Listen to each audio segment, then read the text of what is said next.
Programme में आपको खुशामदीद कहते हैं। मैं असदुल्ला खान हूँ। जंग अपने उरूज पर है। अमेरिका मुसलसल ये पोस्चरिंग कर रहा है कि वो ईरान पर ज़मीनी कार्रवाई करने वाला है या बूट्स ऑन ग्राउंड के साथ ज़मीन पर उतरने वाला है या जज़ायर पर कब्जा करने वाला है।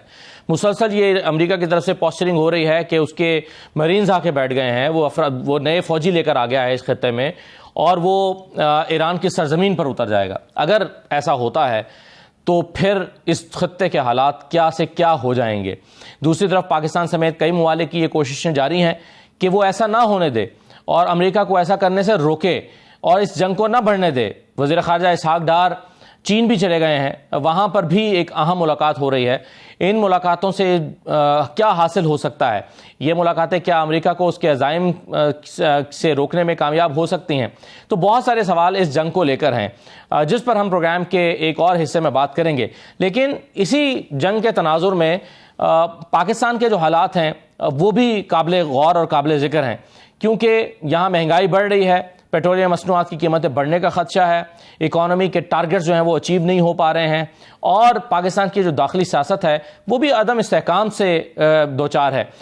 इधर एक तरफ सुहेल आफरीदी साहब जो हैं वो इंदिया दे रहे हैं कि वो एक बड़ा एहतजाज शुरू करने वाले हैं। दूसरी तरफ आज अलीमा खान साहबा ने ये कहा है अडयाला जेल के बाहर कि 10,000 अफराद को अडयाला जेल पहुँचना चाहिए, ये आपका इम्तहान है। यानी वो कॉल दे रही हैं कि अडयाला जेल 10,000 लोगों को आना चाहिए जब वो जेल में आए। तो पाकिस्तान तहरीक इंसाफ क्या सोच रही है? क्योंकि उधर महमूद अचकज़ई साहब जिनको ये जिम्मेदारी दी गई थी कि वो मुज़ाकरात करें या एहतजाज का फैसला करें, महमूद अचकज़ई साहब इन दोनों में से कोई फैसला भी नहीं कर पा रहे हैं। तो PTI के दिमाग में क्या चल रहा है और मौजूदा जो हालात हैं, खत्ते के हालात, उन हालात को जहन में रखते हुए PTI के पास ऑप्शंस क्या हैं और क्या वो इन ऑप्शंस को इस्तेमाल कर सकती है इन हालात में? तो बहुत सारे सवालात हैं जिनसे प्रोग्राम का आगाज़ करते हैं। मेरे साथ राना एहसान अफजल साहब मौजूद हैं, वज़ीर-ए-आज़म के कोऑर्डिनेटर हैं, PMLN के रहनुमा हैं। शौकत यूसुफ़ज़ई साहब हमें ज्वाइन कर रहे हैं, मरकज़ी डिप्टी सेक्रेटरी इत्तलात हैं पाकिस्तान तहरीक इंसाफ के। आमिर इलियास राना साहब हमारे साथ मौजूद हैं, सीनियर तजज़ियाकार हैं। मैं सबको खुशामदीद कहता हूँ। अलीमा खान साहबा ने आज कहा कि 10,000 लोग अडयाला आएँ पहले, फिर बात आगे बढ़ेगी और फिर अपनी लॉयल्टी आप यहाँ पर प्रूव करेंगे तो आगे चलेंगे। शौकत यूसुफ़ज़ई साहब, अलीमा खान साहब का ख्याल है कि पार्टी के लोग ये कहते हैं कि अगर हम कॉल दे देंगे तो लोग तो आएंगे नहीं, इसलिए कॉल दी नहीं जा रही एहतजाज की। और पंजाब के बारे में खास तौर पर यह समझा जाता है कि लोग नहीं निकलेंगे। सिंध से लोग बहुत ही कम निकलते हैं, पंजाब से भी, खैबर पख्तूनख्वा से ज़्यादा आप लोग निकालेंगे, लेकिन वहाँ पर भी कुछ लोगों का ख्याल है कि इतने लोग नहीं निकलेंगे कि कोई इनकलाब बर्पा कर दें। तो वो कहते हैं कि चले पहला काम तो ये करें ना कि 10,000 लोगों को अडयाला के बाहर जमा करें। क्या परेशानी है इस वक्त PTI की? आप ना मुज़ाकरात कर पा रहे हैं, ना एहतजाज कर पा रहे हैं, ना आपकी पार्टी की क़यादत कर पा रही है, ना महमूद अचकज़ई साहब कर पा रहे हैं, एक खामोशी छाई हुई है, क्या वजह है?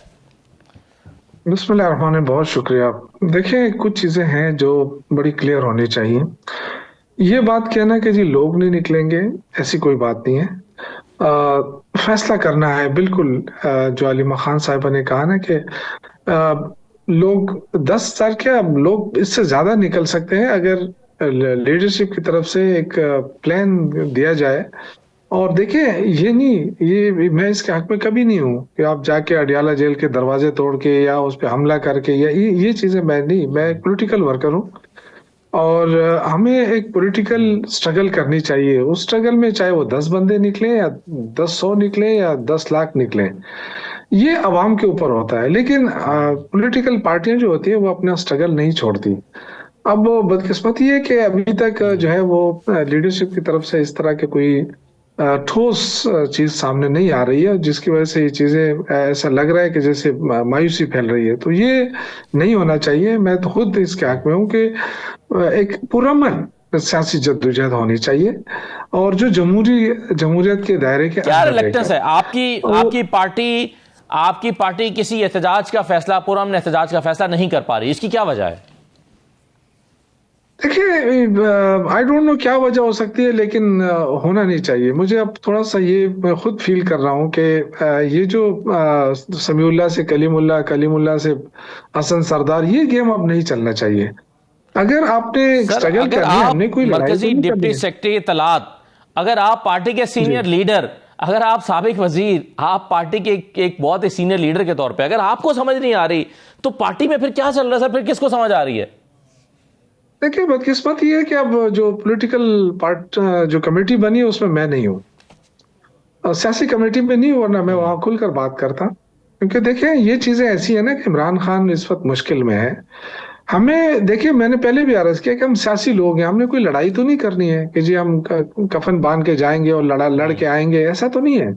हम सियासी लोग हैं, हमें अपनी सियासी जद्दोजहद को रखना चाहिए और ये इसी चीज को आगे बढ़ाना चाहिए। और मेरा नहीं ख्याल है कि सियासी जद्दोजहद को कोई रोक सकता है या इस तरह। आहिस्ता आहिस्ता अगर आवाम कम भी निकले तो आहिस्ता आहिस्ता लोग निकल वो आएंगे। अगर हो रही हो तो और फिर लोगों जाहिर है को रोकना मुश्किल होगा। आपके ख्याल में पीटीआई के पास क्या ऑप्शन है? यानी 10,000 लोग अडयाला में आप बुला रहे हैं जबकि 500 लोग नहीं आ रहे हैं इन हालात में, तो ये कैसे पीटीआई की बात आगे बढ़ेगी? ये जो अभी शौकत साहब ने कहा ना कि हम सियासी लोग हैं, हम कोई कफन बांध के थोड़ी आएंगे, तो फिर आपको अंदाजा हो गया होगा, क्योंकि मैं आपका चेहरा नहीं देख सकता स्क्रीन पे सामने अपने, तो मैं तो मुस्कुरा पड़ा था कि वो जो गंडापुर साहब लेके आ रहे थे और जो सोहेल आफरीदी साहब सब कुछ बांध के लेके आ रहे थे, इससे ज्यादा दावों के साथ आ रहे थे, तो वो तो सियासी पार्टी थी ना। तो 26 नवंबर हुआ तो इसका मतलब वो ठीक बात थी ना, कि फिर सियासी जद्दोजहद तो नहीं थी ना।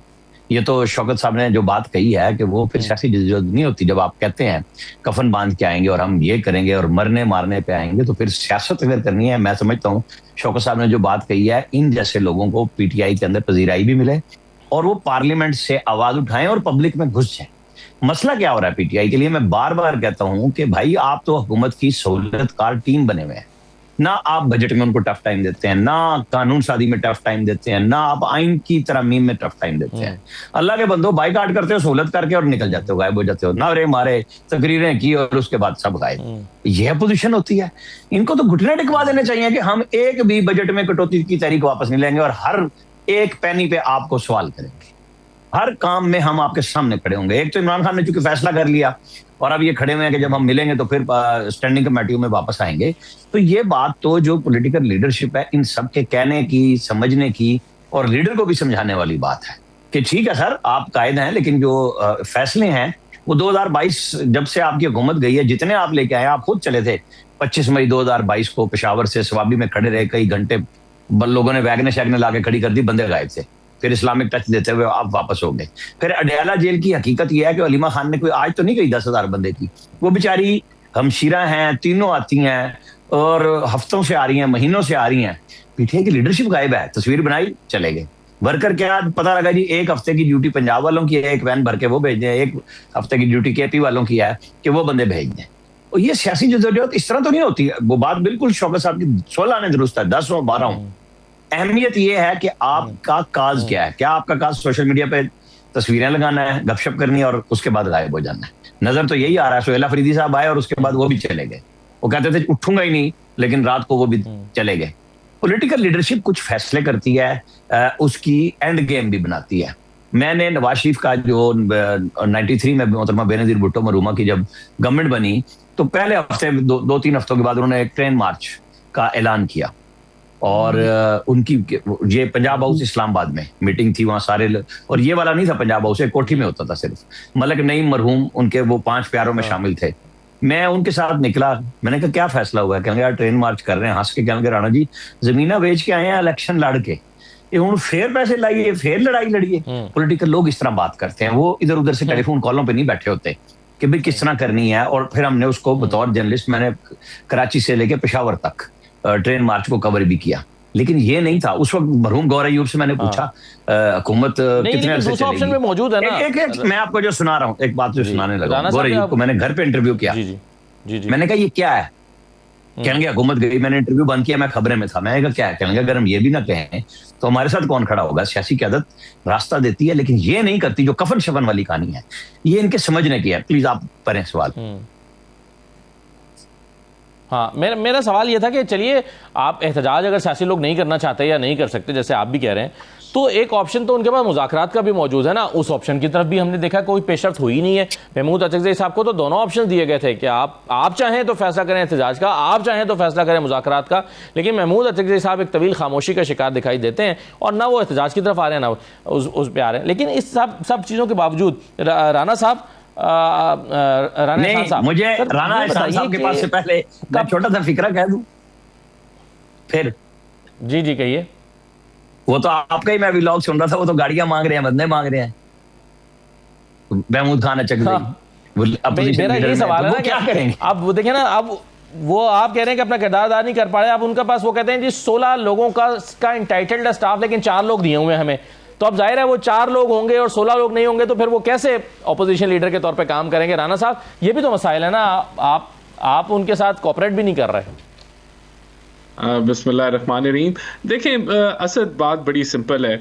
ये ऑपोजिशन होती है, कायमा कमेटीज़ में होती हैं, वहाँ से ये इस्तीफ़ा दे के बाहर बैठे हुए हैं।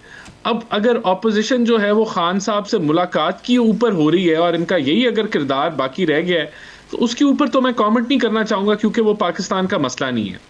अगर इन्होंने 10,000 बंदे इसलिए इकट्ठे करने कि खान से मिलने के लिए कोई जो है वो माहौल बनाना चाहते हैं, तो ये ना टॉपिक है इस वक्त। अभी तो जंग लगी हुई है, मामला गर्म है। अगर इन्होंने बात करनी है तो कोई इकोनॉमी पे बात करें, किसी और कॉमर्स पे बात करें, कोई सूबों के इकदामात के ऊपर बात करें। लेकिन ये मुलाकात कब तक नहीं होगी राणा साहब? ये मुलाकात जो 4 महीने से फैमिली की बंद है, ये आखिर कभी तो होनी है, ये कब होनी है जाके?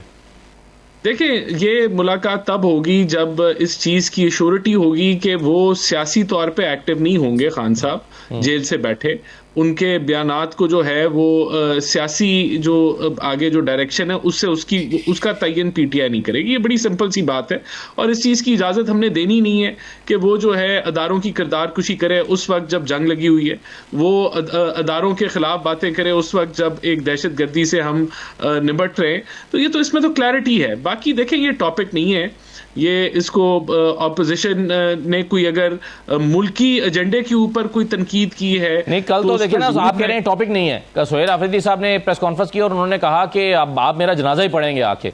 वो तो इस तरह की बातें कर रहे हैं। देखें, ये कब ऐसी बातें नहीं करते।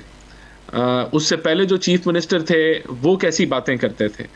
तो अब इनके पास इनकी, देखें, मैं यही तो कह रहा हूं, और मैं राणा साहब के तज्जिए से एग्री करूंगा कि देखें, इनको जहां इतनी नलायक ऑपोजिशन शायद ही पाकिस्तान की तारीख में आई हो, इतने मसाइल हैं पाकिस्तान के अंदर, ये किसी पे बात नहीं करना चाहते सिवाय एक खान साहब की मुलाकात के, जिसमें मैं इंटरेस्टेड नहीं हूं, जिसमें हुकूमत इंटरेस्टेड नहीं है। उस पर हम क्या कमेंट करें?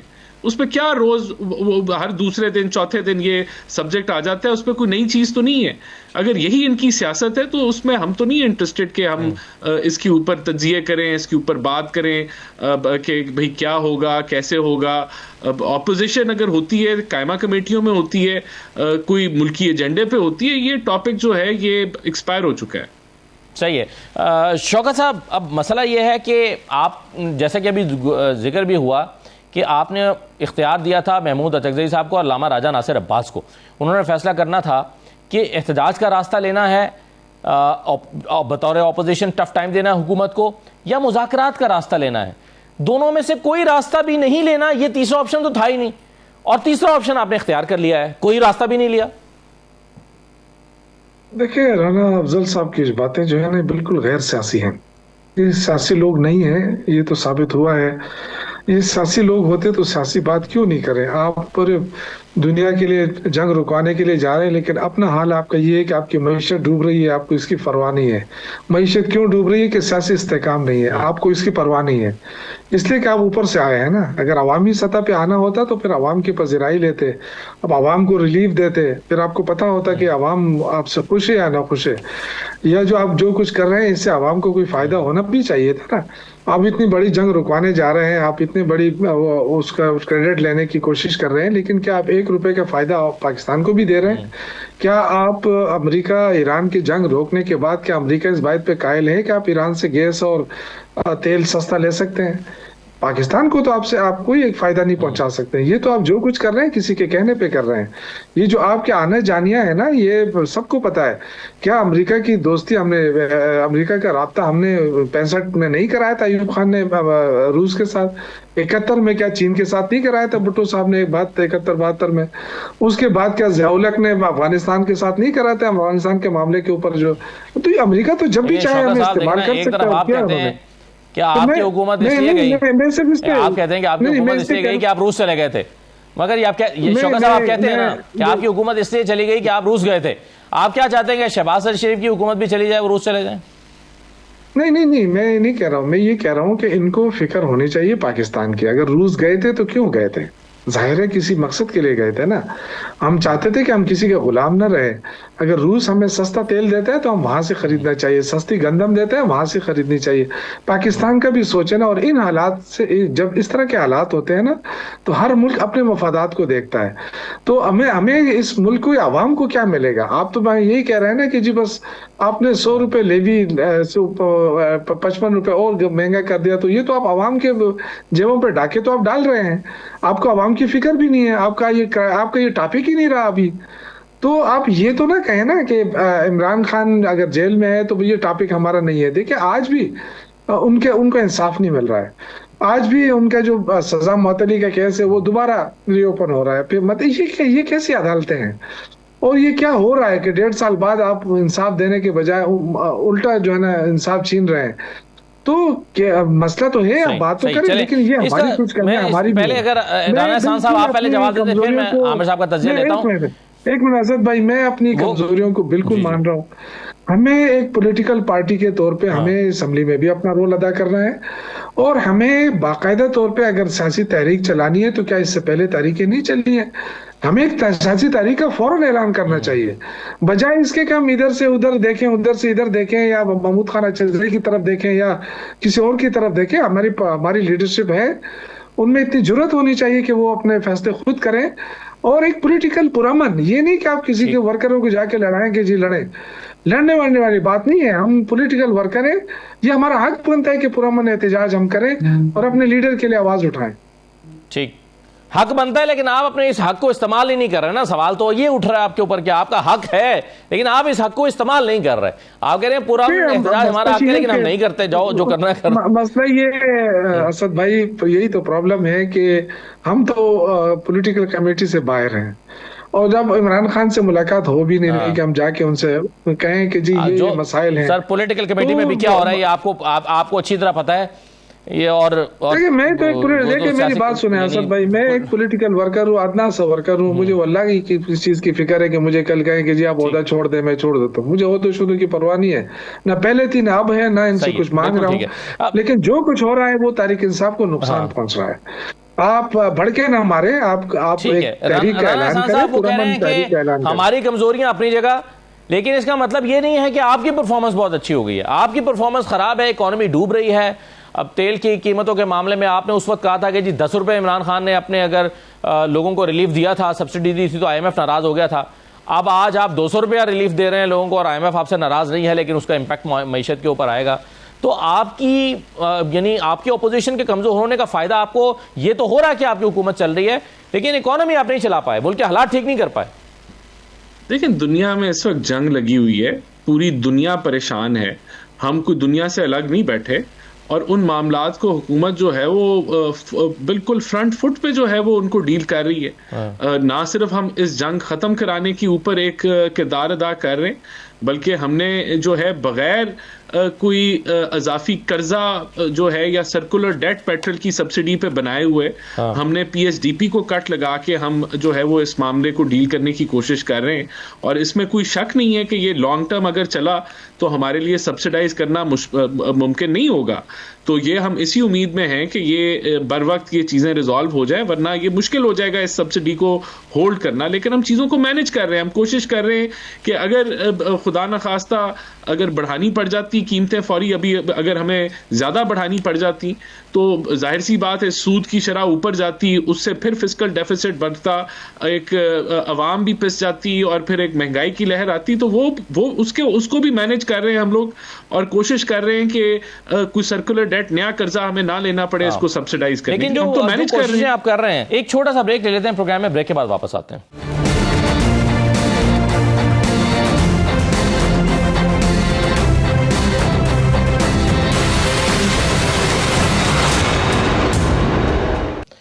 ब्रेक के बाद दोबारा खुशामदीद। आमिर एहसान साहब, हुकूमत ने पेट्रोलियम मसनूआत की कीमतें नहीं बढ़ाई, शुरू में बढ़ा ली, उसके बाद नहीं बनाई, फिर उसके बाद स्कीम बनाई कि हम अपना इंपोर्ट बिल कम करेंगे, हम पेट्रोल का कम इस्तेमाल करेंगे। उसके लिए वर्क फ्रॉम होम और दीगर तरह के ऑप्शन जो हैं वो इस्तेमाल किए गए। लेकिन हमने देखा कि इन तमाम चीज़ों के बावजूद 25% इजाफा हो गया है तेल के इस्तेमाल में मार्च के महीने में। तो आपके ख्याल में ये हुकूमत की स्ट्रैटेजी ठीक नहीं थी या लोगों ने ठीक से रिस्पॉन्ड नहीं किया? दो बातें आप पहले कह रहे थे ना कि इमरान खान ने 10 रुपए कम किया था। मैं उस पर आज भी तनकीद करता हूं कि वो एक सियासी जरूरत थी कि उनको पता था कि मेरी हुकूमत जारी है और वो एक सॉवरन मुआहदा था IMF से, बिल्कुल उसके खिलाफ जाके काम किया। बिजली की, गैस की उन्होंने वो जो कीमतें कम की थी। आज जो शहबाज शरीफ ने किया, 55 रुपए पहले बोझ डाला, उसके बाद 27 अरब रुपए दी और मजमूई तौर पे 125 अरब रुपए तक चली गई। लेकिन इसमें ये कहीं ये नहीं इमरान खान की तरह वेग नहीं छोड़ा, क्योंकि मेरी इत्तला मैं उस वक्त भी कहता हूँ शौकत तरीन से उनकी बात हुई थी कि हम सुपर टैक्स इंपोज कर देंगे और ये पैसे हम उधर से रिकवर कर लेंगे, लेकिन ना वो किया और वो बदले में फंस गए और वो चले भी गए। वो पॉलिटिकल जरूरत थी। आज आपके ख्याल में ये वो जरूरत है कि जब पूरी दुनिया में जंग लगी हुई है, पेट्रोल महंगा है, एक आम आदमी की बचत के लिए ये फैसला किया गया। अच्छा, अब वो जो बचत मार्च वाली आपने बात की, वो सेंस ये है कि ईद पिछली दफा 10 दिन बाद आई थी ना, यानी आज जब बैठे हुए ना 29-30 तारीख को ईद थी, इस दफा 10 दिन पहले थी, तो पूरी पाकिस्तान में नकलो अमल हो जाती है। बावजूद गवर्नमेंट ने बैन लगाया कि जी वो कोशिश की, सरकारी तौर पे तो फ्यूल रोक लिया ना गाड़ियों में, वो IB उसकी पूरी चेकिंग भी कर रही है और हम खुद भी चेक कर रहे हैं बीइंग जर्नलिस्ट कि क्या वो गाड़ियां रोकी गई हैं, नहीं रोकी गई हैं, कि ऐलान है या क्या है। लेकिन खपत बेसिकली ईद की वजह से हुई, लेकिन हम बहसियत कौम हमने वो 55 रुपए फौरन उस दिन क्यों बढ़ा था पैनिक बाइंग में? क्योंकि सारी के सारों को ये था, वो एक बंदे ने हंसते हुए कहा कि मुझ भी पार लो, कुल्ली कर लो, पार लो, पेट्रोल इतना पवाना है तुसी। भाई क्या करोगे यार? वो जिन लोगों ने रूटीन में पेट्रोल डलवाना था वो भी टंकियां भरवाने पहुंच गए कि पता नहीं खत्म हो गया। चल रहा है ना पेट्रोल, 1 महीना हो गया, सब मिल रहा है। गवर्नमेंट के ऊपर हमने तनकीद की कि आपने पेट्रोल पंप मालिकान को फायदा पहुंचाया और कंपनियों को पहुंचाया, क्योंकि वो फायदा आम आदमी का था। लेकिन चूंकि अब ये 3 हफ्ते हो गए, उसका अजाला भी किया और एक प्लान किया, वरना आपको पता है IMF ने तो 1 मिनट लगाना होता है बताने में। इस वक्त IMF को भी पता है और उसकी बजट को उन्होंने रिलोकेट किया PSDP से। ये नहीं हुआ कि उसका कोई प्लान नहीं है और आने वाली हुकूमत भुगतेगी या जो कुछ होगा। अब तो पेट्रोल सारी दुनिया को पता है कि अगर आप राशनिंग भी नहीं करेंगे, आप रोकेंगे भी नहीं, तो पेट्रोल की कीमतें बढ़नी है, जो कि तैयार है। अब वो प्राइम मिनिस्टर आज बढ़ा दें, कल बढ़ा दें, लेकिन अल्लाह करे कि जो हम बातचीत कर रहे हैं इस खित्ते के लिए, जिसपे अमेरिका भी ट्रस्ट कर रहा है, चाइना भी, तेहरान भी, रियाद भी, मतलब ये पाकिस्तान के लिए एक अनोखी मिसाल बनी है अल्हम्दुलिल्लाह कि सब लोगों के साथ हम चल रहे हैं। अभी चाइना के साथ 5 नुकाती जो ऐलान हुए हैं, उसमें भी बड़ी वाज़ेह तौर पे ये बता दिया गया है कि आपने हुर्मुज़ भी चलानी है, लेकिन खित्ते की जो तनसीबात हैं, चाहे वो गल्फ में है, चाहे वो तेहरान में है, दोनों पार्टियां एक दूसरे को निशाना बनाने से परहेज करें। ये एक अच्छा पॉइंट आया और यही नुक्ता आगाज होगा या फाइनल होगा जो अमेरिका और ईरान के दरमियान मुआहदा होगा, क्योंकि पाकिस्तान तो अपने चाइना के साथ चल रहा है ना। तो हमें ये देखना चाहिए कि क्या ये सियासत हो रही है या आम आदमी के फायदे के लिए फैसले हो रहे हैं। जी, लेकिन सवाल ये पैदा होता है, ये तो बहुत ही अच्छी बात है कि पाकिस्तान की कदर मंजिलत दुनिया में बढ़ रही है, पाकिस्तान की इज़्ज़त में इजाफा हो रहा है, पाकिस्तान की अहमियत में इजाफा हो रहा है और ख़ारजा पॉलिसी पाकिस्तान की उसमें एक बैलेंस क्रिएट हो रहा है।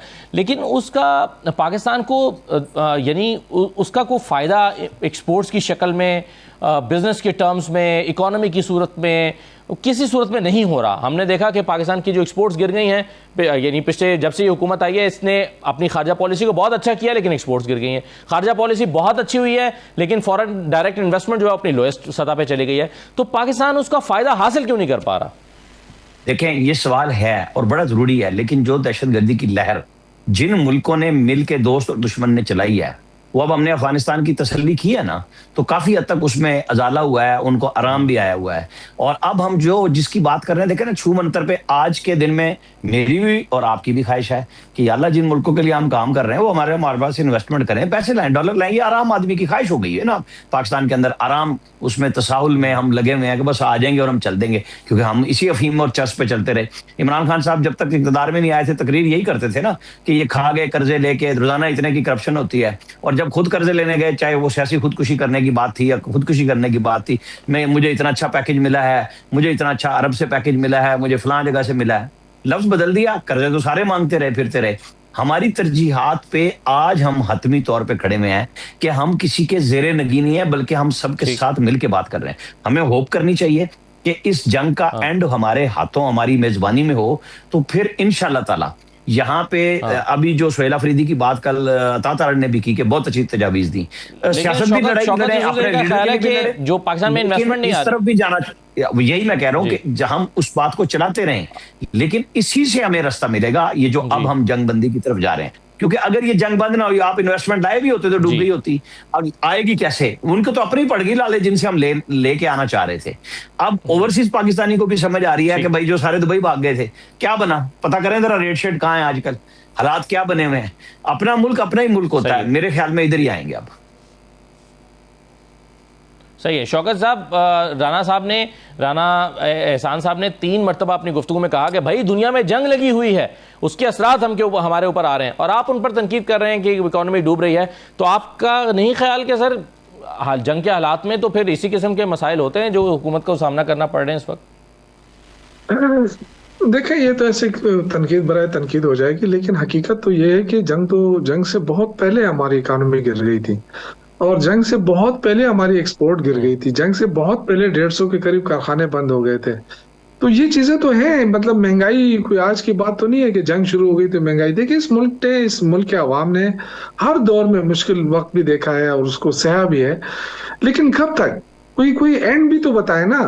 आज हम जिसके लिए वो कर रहे हैं, अच्छी बात है। मैं तो देखें, मुझे तो खुशी होती है कि पाकिस्तान को अल्लाह और भी तरक्की दे और भी इज्जत दे, लेकिन आप अपने मुल्क को छोड़कर अपने मुल्क के अंदर जो मसाइल है, आप समझते हैं कि सियासी इस्तेकाम लाए बगैर आप जो खारजा पॉलिसियां हैं अपनी बेहतर करके आप तरक्की कर सकते हैं? यहाँ बात तो यहीं से बनेगी ना। आप दहशतगर्दी के खिलाफ काम कर रहे हैं, आप सियासी इस्तेकाम लाने के लिए काम कर रहे हैं, तो आपने इसी मुल्क पे करना है ना, और इसी मुल्क के सियासी जमातों से आपने बात करनी है। पाकिस्तान को तो वैसे ही एटमी ताकत है, ये कोई छोटा मोटा मुल्क तो है नहीं, अल्हम्दुलिल्लाह इतनी बड़ी फोर्स है, कुव्वत है हमारे पास। तो हमें थोड़ा बहुत अपनी इकोनॉमी पे फोकस करना है, अपने अवाम पे भी फोकस करना है, सिर्फ अपने इक़्तिदार बचाने के लिए नहीं करना है। तो उसके साथ साथ क्या अमेरिका को हम ये नहीं कह सकते कि भाई हम कर्जों में डूबे हुए मुल्क है हमारा, तो क्या हमें हमारे कर्जे राना साहब हंस रहे हैं आपकी बातों पे, लेकिन हमारे मुल्क में तरक्की नहीं आ सकती? क्या हमारा हक नहीं बनता है कि हम अपने अवाम को तरक्की आप कह रहे हैं कि वो जंग रुकवाने के एवज अपने कर्जे पाकिस्तान अपने कर्जे माफ कराए कि हम आपकी जंग रुकवा रहे हैं, हमारे कर्जे माफ कर दें, यानी एक ऑप्शन के तौर पे आप कहते हैं कि रखना चाहिए? मैं ये कह रहा हूँ कि अपने अवाम को कर्जे माफ ना कराए, हमें कम से कम तेल और गैस लेने की इजाजत तो दे देना ईरान से। अगर हमारे पास ये ताकत नहीं है तो फिर हम कैसे अपने आप को बड़ा शेर समझते हैं? ठीक है, आज मैं ये कह रहा हूँ कि अच्छी बात है, अल्लाह और तरक्की दे, लेकिन साथ साथ ये तो मनवा लेना कि जी हमने आपसे कोई पैसा देना नहीं लेना है, को भी ठीक करें भाई। इस वक्त जो पाकिस्तान है, जी ठीक है राना साहब, इस वक्त पाकिस्तान अपने फिस्कल ईयर के आखिरी क्वार्टर में दाखिल हो चुका है और हमारे टारगेट्स कहीं भी पूरे नहीं है। इंपोर्ट्स का, एक्सपोर्ट्स का, बैलेंस पेमेंट का अपनी जगह पर मसला है। हमारे सारे जो टारगेट्स हैं वो हम उससे पीछे चल रहे हैं। फिर अगले बजट आई एम श्योर कि उसकी तैयारी शुरू हो चुकी होगी।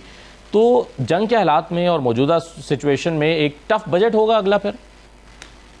नहीं, देखें, हमारी कोशिश होगी। अभी आपने देखा कि इस जंग के हालात में भी हमने अवाम को प्रोटेक्ट करने की कोशिश की कि हम अवाम को जो है कोई उस पर कोई मुश्किल ना आने दें, लेकिन डेफिनेटली हमने बहुत सारी चीज़ों का जिक्र किया हुआ है। एक्सपोर्टर्स का जो टैक्स है 2% दिया जाता है, उसके अंदर कमी, सैलरी क्लास के अंदर टैक्सेस में कोई बेहतरी लेके आना। तो बिल्कुल हमारी कोशिश यही होगी कि एक ऐसा बजट हो जो ग्रोथ का बजट हो, जिसके अंदर ये मुल्क तरक्की की राह पे जाए, और यही हमारी कोशिश होगी। यहाँ मैं ये ज़रूर कहूँगा कि शौकत यूसुफ से ही कहते हैं कि जी सियासी इस्तेकाम के बगैर मुल्क आगे नहीं बढ़ेगा। देखिए, इनके मुताबिक तो सियासी इस्तेकाम एक ही कि खान साहब से मुलाकात हो जाए।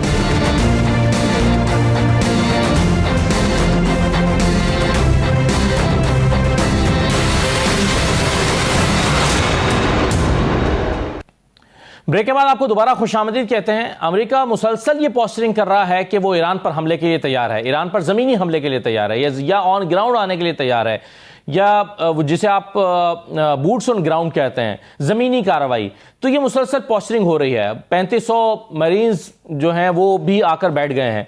क्या वाकई अमेरिका ऑन ग्राउंड आने जा रहा है और ईरान को मुसलसल धमकियां दी जा रही हैं? व्हाइट हाउस की तर्जुमान ने अपने ताज़ा बयान में कहा है कि डोनाल्ड ट्रंप अपने बहुत सारे ऑप्शंस को इस्तेमाल करने के लिए तैयार हैं। अब एक तरफ ये है मामला, दूसरी तरफ डोनाल्ड ट्रंप ये भी कह चुके हैं कि रजीम चेंज हो चुकी है और जो नई रजीम है, ये नई क़यादत है, ये माकूल है, ये भी वो कह रहे हैं। तो कौन सी बात को दुरुस्त माना जाए? हमारे साथ सरदार मसूद खान साहब मौजूद हैं, साबिक मंदूब अक़वाम मुत्तहिदा, साबिक सफ़ीर अमेरिका में रहे हैं और दीगर ममालिक में भी आपने सर्व किया। बहुत शुक्रिया सरदार साहब, आपको खुशामदीद कहते हैं। सरदार साहब, ये जो अभी मैंने बयान सुनवाया, अभी ईरान को मुसलसल धमकियाँ दे रहे हैं, बूट्स ऑन ग्राउंड के इशारे दे रहे हैं, इंदिया दे रहे हैं कि ज़मीनी कार्रवाई हो सकती है। आपके ख्याल में वाकई अमेरिका इस ऑप्शन को यूज़ करने जा रहा है? इसे दबाव के तौर पर भी इस्तेमाल कर रहा है और ये ऑप्शन मौजूद है उनके पास। और मेरा ख्याल है कि अफवाज अमेरिका को ये हिदायत दी गई है कि वो इसके लिए पूरी तैयारी कर ले। उसमें 3-4 उनके अहदाफ हैं। अस्करी अहदाफ की मैं बात कर रहा हूँ। एक खार्ग आइलैंड के ऊपर कब्ज़ा, दूसरा जो आबना हरमुज़ के आसपास जो जज़ायर हैं उसमें अबू मूसा है, कशम है, फिर जो है लराक है, और जो एक ग्रेटर टॉम TUMB, और दूसरा एक जो है एक छोटा तुम जो है, इनके बारे में ये जज़ायर हैं, ये इनका एक जो है उसके ऊपर वो कब्ज़े की तैयारी कर रहे हैं। दूसरे ये है कि शायद चूँकि जैसा कि आपने कहा कि 3500 एक्सपेडिशनरी मरीन फोर्स भी वहाँ मौजूद है, तो वो USS ट्रिपली के ऊपर जो है वो उसके ऊपर आ रही है। तो उसका ये इस्तेताअत होती है कि वो जो खलीज फ़ारस के ईरान के साहिली इलाक़े हैं उनके ऊपर भी कब्ज़ा कर ले। अब अमेरिका ने ये जो है कैलकुलेट करना है कि अगर उन्होंने इस किस्म के ग्राउंड ट्रूप्स उतार दिए और उसके बाद जो है एक जो है कन्वेंशनल जंग शुरू कर दी वहाँ, और ईरान जो ज़ाहिर है उसे रिटेलिएट करेगा, तो उसमें किसी तरीके से वो किसी एक दलदल में तो नहीं फंस जाएंगे जैसे कि वो इराक़ में फंसे थे या अफ़गानिस्तान में फंसे थे। तो ये उनके लिए एक बहुत बड़ा चैलेंज है। दूसरा जो है कॉस्ट ऑफ द वॉर है। सदर ट्रंप ये नहीं चाहेंगे कि ये जंग जो है यानी उनके पूरे दौरे सदारत में 3 साल तक या 4 साल तक चलती रहे। वो चाहेंगे कि ये जंग जल्द अज जल्द ख़त्म हो। इसीलिए उन्होंने 6 अप्रैल की एक डेडलाइन दी है, और पस पर्दा जो है मुज़ाकरात भी हो रहे हैं, मुज़ाकरात तेज़ी से हो रहे हैं, पाकिस्तान उनकी क़यादत कर रहा है, और दूसरे जो ममालिक हैं, रीजनल ममालिक हैं, वो भी उसमें शामिल हैं, जिसमें से 3 यहाँ आए थे पाकिस्तान में, पाकिस्तान की मेज़बानी में जो मुज़ाकरात हुए थे।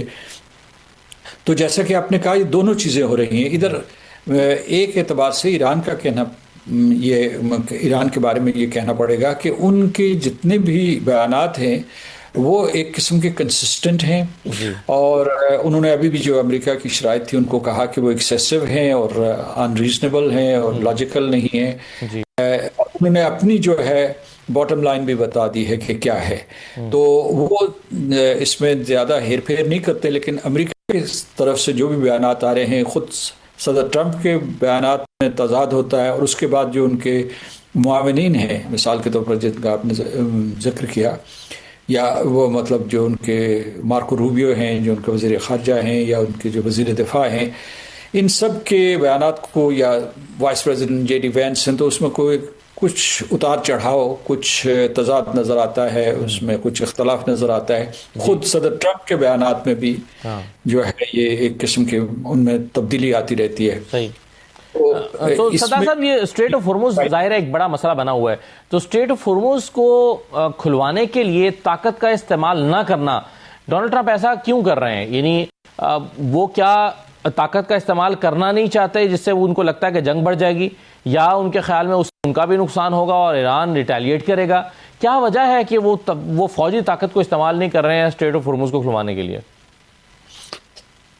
स्ट्रेट ऑफ हॉर्मुज़ को खोलने के लिए फौजी ताकत इस्तेमाल कर सकता है, जैसे कि उनकी जो वाइट हाउस के तर्जुमान ने कहा कि इस वक्त दुनिया की ताकतवर तरीन फ़ौज जो है अमेरिका की है। लेकिन इसकी ईरान की तरफ से जो जंग है वो यानी एक किस्म की जो कन्वेंशनल वॉरफेयर नहीं हो रही, ये एक एसिमेट्रिक वॉरफेयर है।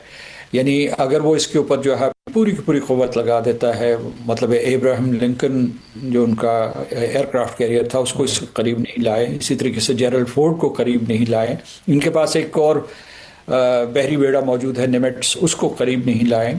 लिहाजा इसीलिए उन्होंने USS ट्रिपली को लाए हैं, जो बहुत स्मार्ट होता है और जिसमें जो है ये एम्फीबियन फोर्स होती है। एम्फीबियन फोर्स जो है जो पानी के ऊपर भी ऑपरेट कर सकती है और उसको ज़मीन के ऊपर भी कर सकती है, तो उनके पास इस्तिताअत मौजूद है। लेकिन इसमें एक ख़तरा तो ये है कि ईरान जब रिटेलिएट करेगा तो बहुत सी अमरीकी हलाकतें होंगी, और वो जो है वो इसका बहुत बड़ा पॉलिटिकल नुकसान हो सकता है सदर ट्रंप को।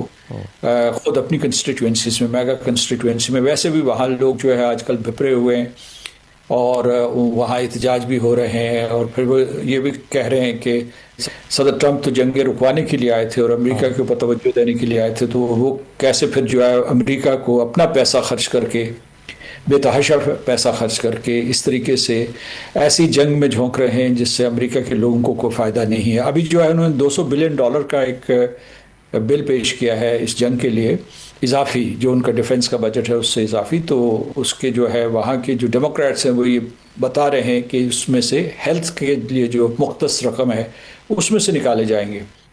ये बात पता नहीं किस हद तक दुरुस्त है, लेकिन ये है कि जो उसमें इस किस्म के भी वहाँ कंसर्न्स मौजूद हैं। तो ये जो गैर अस्करी अवामिल हैं उसकी वजह से भी सदर ट्रंप सोच रहे होंगे कि वो ईरान के ऊपर इस किस्म का हमला न करें या जंग को तूल न दें। सर, एक और बड़ा इंटरेस्टिंग स्टेटमेंट आया है वाइट हाउस की तरफ से, और वो ये है कि ईरान जंग के जो अखराजात हैं वो खलीजी ममालिक से वसूल किए जाएंगे। ये किस ज़मन में आपके ख्याल में कहा गया होगा, और ये क्यों होगा? खलीजी ममालिक तो ऑलरेडी इसकी प्राइस पे कर रहे हैं फॉर नथिंग, तो ये कैसे होगा और ये किस बैकग्राउंड इसका क्या आपके ख्याल में है जिसकी वजह से ये स्टेटमेंट दी गई? जो पहले भी जितनी जंगें हुई हैं जिसमें ख़ासतौर से जो खलीजी रियासतें मुतासर हुई हैं बिलवास्ता या बराह रास्त, उनके तमाम अखराजात खलीजी रियासतों ने बर्दाश्त किए हैं। इस मरतबा यानी मतलब यह है कि इसमें आप माजी में जितनी भी जंगें हुई हैं उनको उठा के देख लें, जो 1990 से शुरू हुई और उसके बाद जो जंग होती रही, तो उसकी वजह यह है कि ये सारी की सारी जो स्टेट्स हैं, जो तकरीबन 8 स्टेट्स हैं, जब आप उनको गिनना शुरू करें खलीजी रियासतों को, अगरचे जो है मेरा ख्याल है कि उसमें जो खलीजी रियासतें इस वक्त जो गल्फ़ कोऑपरेशन काउंसिल की हैं वो 6 के करीब हैं। तो ये हर मामले में अमेरिका के मरहून मन्नत हैं। मतलब ये कि इनकी सिक्योरिटी, इसी वजह से यहाँ बेसेस मौजूद हैं। फिर ये है कि इन्होंने इतनी भारी सरमायाकारी अमेरिका के अंदर की हुई है कि अगर ये थोड़े से भी इधर उधर जो इख्तलाफ राय करते हैं तो अमेरिका जो है इस पोजीशन में होता है कि इनको सज़ा दे सके।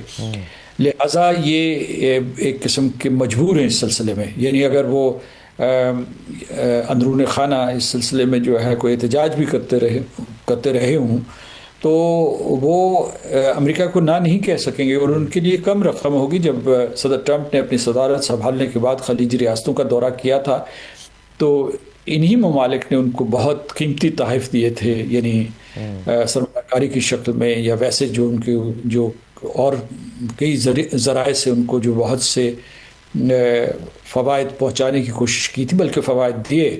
तो इस वजह से ये यानी इनका जो इस वक्त स्ट्रेटेजिक ढांचा है, अमेरिका का ये मुतालबा जो है उन्होंने पब्लिक कर दिया है। आमतौर पर वो मतलब पसे पर्दा भी ये कह सकते थे, लेकिन एक तरीके से उन्होंने पहले ही ये बता दिया है कि जंग की कीमत जो है इन ममालिक को अदा करनी पड़ेगी। अच्छा, इन ममालिक, आपने सही कहा कि ये सरापा एहतजाज हैं कि आपने ये जंग हमसे पूछे बगैर इसराइल की खातिर ये जंग शुरू कर दी, हमसे पूछा भी नहीं, और हमारी सरजमीन को, हमारी रियासतों को आपने मैदान जंग बना दिया और हमारे ऊपर हमले हो रहे हैं। और तो उसमें दूसरे लफ्ज़ों में ये कहा जा सकता है कि ये लोग इस सिलसिले में आज़ाद नहीं, ये खलीजी रियासतें, लिहाजा सिफारतकारी का ही वाहिद रास्ता है या सालसी का वाहिद रास्ता है कि इनको मज़ीद नुकसानात से बचाया जाए। सही सही। सर, ये बताइए कि वज़ीर ख़ारजा इसहाक़ डार साहब जो हैं वो दौरा चीन के लिए रवाना हुए हैं। आपके ख्याल में इस दौरे की मौजूदा तनाजुर में क्या अहमियत है और चीन का किरदार क्या हो सकता है?